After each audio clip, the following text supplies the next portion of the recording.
Time travel ceased to be a dream when humanity realized that the past did not resist observation. The first temporal jumps did not alter wars, save important lives, or change historical dates. They were small, controlled displacements, carried out by scientific teams who believed time was a fixed road, indifferent to traffic, going back a few minutes, a few hours, a few days, observing, recording, returning.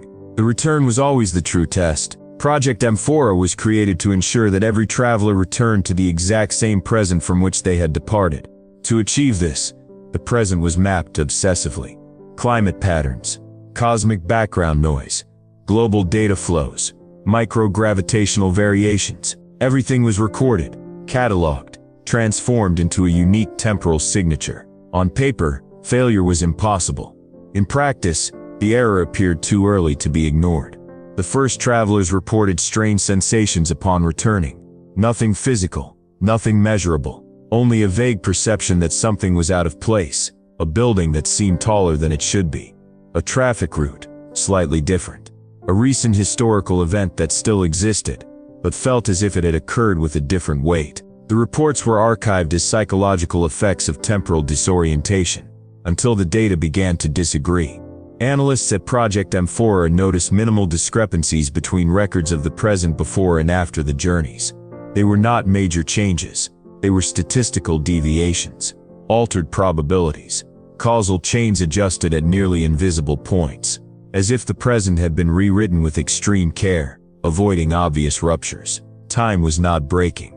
It was correcting itself. It was in this context that Elias Morel became a recurrent traveler. Elias was neither the most brilliant nor the boldest. He was methodical, predictable, emotionally stable, exactly the kind of profile considered safe for repeated missions. His function was simple: perform short jumps into the recent past, observe controlled events and return. He returned dozens of times, and with each return something drifted a little further away.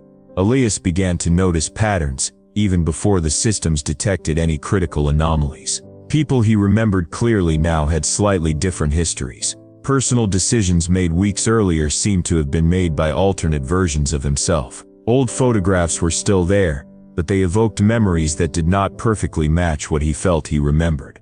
Nothing was enough to prove a rupture, but everything was enough to suggest displacement. The scientists of Project Amphora resisted the obvious conclusion. To admit that the return was not absolute meant admitting that every journey created a new present, a present almost identical, but not the same. It meant accepting that the travelers were not coming home. They were arriving at versions of it. The concept of an original present began to lose meaning. If each return produced a slightly different now, then the point of departure ceased to exist the moment the journey occurred. Time did not allow itself to be crossed without cost. It charged continuity as its price. The travelers were the payment. Elias was the first to grasp the true scope of the discovery. He was not merely feeling displaced, he was accumulating presence that no longer belonged to him. And somewhere beyond reach, the true present, the one where his first journey had begun, was becoming increasingly inaccessible, buried beneath successive layers of nearly identical realities. Time travel worked, the return did not. And humanity had yet to understand that each jump was silently erasing the path back. Project Amphora began to change in nature when Elias stopped being an isolated case. Other travelers started reporting sensations similar to his. At first, the reports were too vague to generate consensus. A constant sense of delay, as if the world reacted half a second later than expected. Small failures in facial recognition within automated systems. Memories that remained vivid even when official records indicated different versions of events. Time seemed to accept the presence of travelers, but did not fully recognize them. Scientists attempted to quantify the phenomenon, and arrived at an unsettling concept: accumulated displacement. Each journey did not merely alter the present. It displaced the traveler in relation to the reality they returned to. The world remained functional, coherent, and almost identical, but the traveler became an element slightly out of phase, like a correct piece in the wrong puzzle. Elias perceived this when he began encountering people who remembered him in ways that did not match his own memory. Professional relationships existed without the emotional weight he recalled. Decisions attributed to him appeared in records as if they had been made with a different intention, a different tone, a different urgency. The world accepted him, but did not fully recognize him. To reduce risk, Project Amphora instituted limits. No traveler could perform more than a specific number of jumps. Temporal windows were shortened. Teams began rotating operators to avoid excessive accumulation. In theory, this would preserve the psychological and causal integrity of those involved. In practice, the problem was not in the mind. It was in the structure of time. The first disappearance occurred during a trivial mission. An experienced traveler performed a jump of a few hours, observed an already documented event, and initiated the return within ideal parameters. The system recorded temporal re-entry with absolute precision. The traveler did not return. There was no explosion, energy failure, or detectable rupture. Sensors indicated complete return, yet the physical space that should have been occupied remained empty, as if time had accepted the object, but rejected the content. The records of the past confirmed the traveler's existence. Mission data remained intact. Only the present seemed to have no place for her. The team entered maximum alert. Attempts to locate variations of the present failed. No global anomaly, no significant historical alteration, no clear bifurcation. The world continued normally, indifferent to the fact that someone had simply ceased to exist in the now. Elias understood something before the others. The disappearance was not an error. It was a consequence. Time was tolerating a limited number of returns. Each traveler who repeatedly crossed the boundary accumulated a kind of causal debt. When that debt surpassed an invisible threshold, time did not collapse. It selected. The traveler was not returned, not because she had died, but because there was no longer a compatible present to receive her. The discovery divided Project Amphora. Some scientists advocated for immediate suspension of travel. Others argued that the phenomenon had to be understood before irreversible decisions were made. Knowledge, however dangerous, seemed preferable to ignorance. Meanwhile, the remaining travelers began to feel something new, not just displacement, but isolation. They shared memories that no one else confirmed. They remembered versions of the world that no longer existed, or perhaps had never existed in that particular present. They became foreigners in realities almost identical to their own. Elias began to wonder how many presents he still had left, how many versions of now would remain compatible with his existence, and whether at some future moment, he too would be rejected by time, not with violence, but with absolute indifference. Time travel was not creating paradoxes. It was creating temporal orphans, and humanity had just discovered that observing the past came at a cost. Each return silently erased the possibility of belonging. After the first disappearance, Project Amphora ceased to operate as a scientific experiment and began functioning as a race against time. Analysts reached an unavoidable conclusion. If each return created a slightly different present, then there had to be an initial point, a base present from which all variations had accumulated. An original present. The hypothesis was both simple and desperate. Perhaps it was possible to return to that point and interrupt the chain of displacement. Not to save the past, but to save the travelers. Elias became central to this search. His high level of accumulated displacement made him unstable, but also unique. He carried memories that no longer existed in any official record. Memories of decisions, people, and events that could not be located in any version of the now. He was at once proof and symptom of the problem. If the original present still existed somewhere within the temporal continuum, Elias was closer to it than anyone else. The calculations revealed something disturbing. The original present was not fixed in time. It retreated with every new journey, like a point receding on the horizon. Time did not branch into visible trees. It compressed, eliminating incompatible versions, and preserving only the most stable ones. The past remained accessible. The present did not. The team authorized an extreme operation, a deep return jump, not to observe, but to attempt to anchor Elias's consciousness to the initial present. The goal was not to change events, but to realign causality, to make the traveler fall back into the version of now, where his first journey had begun. It was an unprecedented attempt. The risk was absolute. The jump occurred within the most conservative mathematical parameters ever calculated. Even so, systems began registering instability before the maneuver was complete. Not an energy failure, but a progressive loss of correspondence between the traveler's data and the surrounding universe. as if Elias were arriving at a place that no longer accepted his existence. When the return concluded, Elias was present, physically intact, conscious, functional, but the world around him exhibited a qualitative difference. Project Amphora did not exist. There were no records, buildings, archives, or traces that research into time travel had ever begun. The technologies that enabled temporal jumps had simply never been developed in that present. Humanity followed a coherent, stable historical path, completely unaware of what it had almost discovered.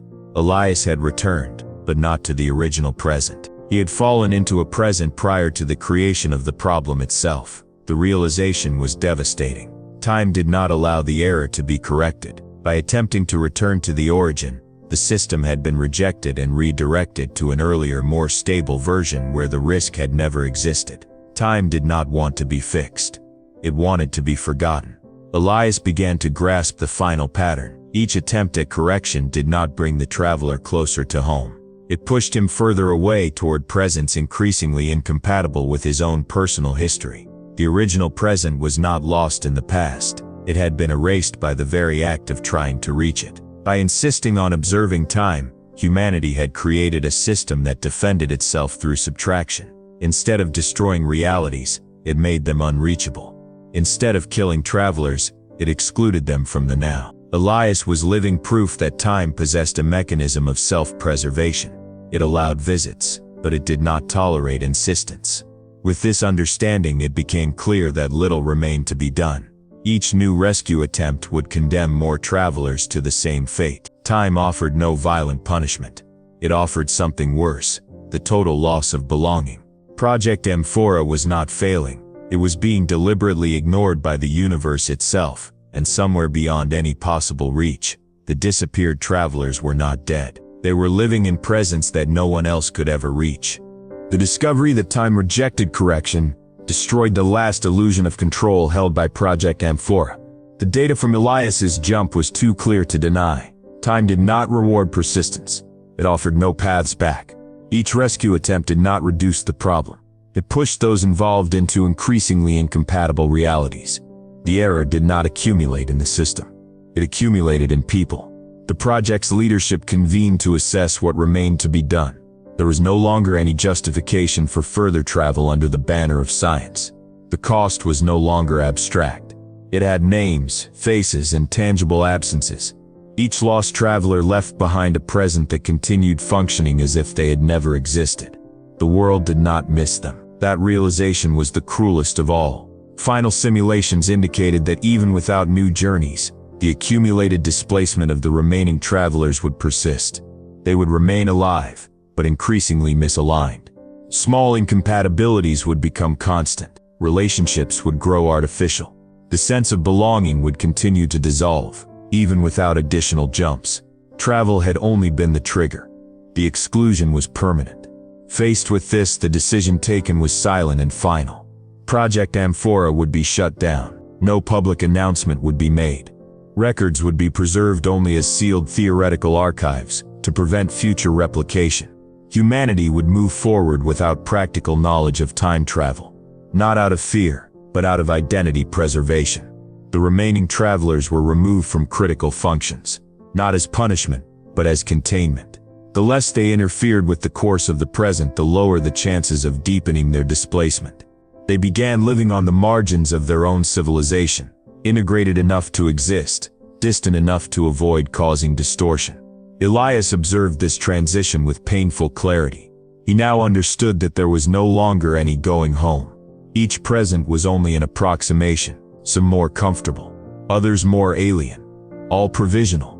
The idea of a fixed home had been destroyed with the first jump, even if it was only fully understood now. Time had not been violated. It had been respected too much. By attempting to observe it without consequence, humanity had learned that continuity demands exclusivity. The present only accommodates those who belong to it without contradiction. Travelers carry too many versions of themselves to be fully accepted. With the project's closure, the world began to forget. Not through forced erasure, but through irrelevance. The future reorganized around other priorities. New technologies emerged.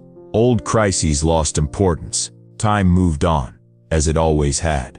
The travelers remained, but as discrete shadows of possibilities that never fully solidified. Elias began recording memories on his own, not to publish them or warn the world, but to preserve something time insisted on diluting. Each written memory was an attempt at anchoring, a small gesture against the inevitable current of forgetting. He knew that sooner or later even this would lose meaning. Still he continued, because even in a present that did not fully recognize him, to exist was to resist complete dissolution. Project Amphora had ended. Time travel had been abandoned, but the effect persisted. Humanity had learned its hardest lesson. Some forms of knowledge do not destroy the world, they simply make it impossible to inhabit it the same way again. As the years passed, the remaining travelers became increasingly rare, not because they died in greater numbers, but because they ceased to be identifiable as something distinct. Accumulated displacement did not erase them abruptly, it diluted them. Gradually, their presence became less relevant to the fabric of the present. They caused no ruptures, generated no events, they simply stopped occupying central positions in any causal chain. Time did not expel them, it rendered them invisible. Elias perceived the final stage of the process, when he began to notice that his actions produced no lasting consequences. Decisions were quickly absorbed by the normal flow of events. Attempts to form deep bonds dissolved naturally. It was as if the world accepted his existence only as long as it did not demand continuity. He was still there, but he was no longer integrated.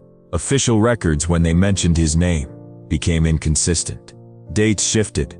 Roles were assigned to other people. Old photographs persisted, but were no longer accessed. There was no active censorship. There was structural indifference. The present moved forward without the need to accommodate him. Time had found the most efficient solution, not to eliminate the traveler, but to eliminate his relevance. Other travelers experienced the same fate.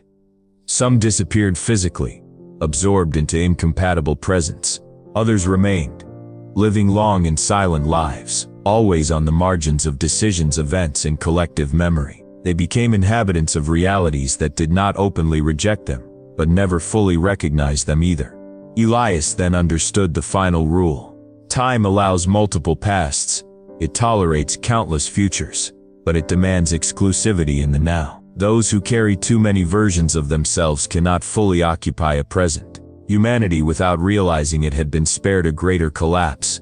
By shutting down Project Amphora, it stopped producing new displaced individuals. The world moved forward without visible paradoxes, without historical ruptures, without awareness of the error that had been avoided. Time maintained its stability, because those who threatened it were quietly removed from the center of reality. There was no exemplary punishment. There was forgetting. As decades passed, the idea of time travel became merely speculative fiction. Theories emerged and vanished without ever touching the core of what had been discovered. Real knowledge was buried not by censorship, but by incompatibility. Time did not need to hide the truth, it only needed to make it impossible to sustain. Elias aged in a world that never expelled him, but never fully embraced him either. His existence became a footnote without context, a neutral variable in a universe that continued to function perfectly without him. In the end, only a silent understanding remained. Time travelers do not die when they disappear. They simply cease to belong. And the greatest price of observing the past is not altering the future. It is slowly losing the right to fully exist in any present. Time travel worked, the return did too, but never to the same now. And those who crossed that boundary learned the final truth. Time always accepts visitors, but it never returns the home intact.